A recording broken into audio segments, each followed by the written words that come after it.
Graneco puise son inspiration de l'économie circulaire. Donc on a relevé deux menaces principales portant sur l'environnement. La première, c'est les déchets et la gestion des déchets. Et une deuxième, c'est la déforestation. Donc on s'est dit qu'on pouvait apporter une réponse concrète à ces deux menaces en mettant justement l'une au service de l'autre. Donc les déchets au service de la déforestation.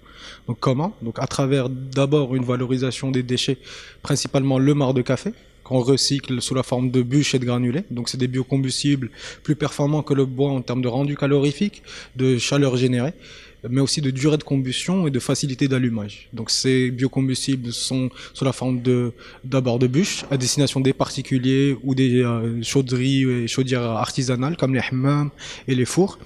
Et aussi, on a un produit pour les industriels, c'est du granulé, donc toujours à base de marc de café. Donc il a cette forme-là, petite bûchette, donc toujours plus performante que le bois en termes de rendu calorifique, etc. À côté de ça, on a d'autres produits. Donc on a une gamme de mobilier qu'on va découvrir justement par la suite au niveau de notre atelier de production. Donc on fait des tables, des chaises, des dessous de verre, etc. Toujours à base de marc de café et de plastique recyclé. Et enfin, on propose aussi des ateliers pour la préparation de cosmétiques, toujours à base de marc de café. Donc on peut retrouver des masques pour le visage, des savons exfoliants, etc. Donc ce service, on le propose principalement aux entreprises pour des team building, etc. En fait, Graneco, c'est trois portées principales. La première, donc en proposant justement une alternative performante au bois, on espère atteindre plus de 130 hectares de forêt préservée, de valoriser plus de 12 000 tonnes de déchets, donc marc de café, mais aussi d'autres biomasses qu'on aura identifiées.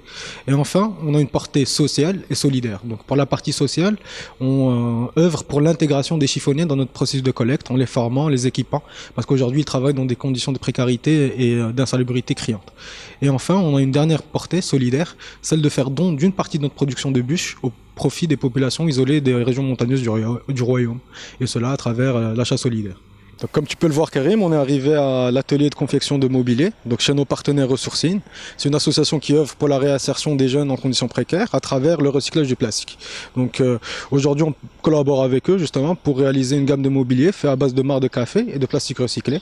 Donc c'est une innovation, c'est un produit un peu insolite qu'on a pu développer. Donc aujourd'hui, on va en profiter pour vous montrer comment ça se passe concrètement au niveau de cette production.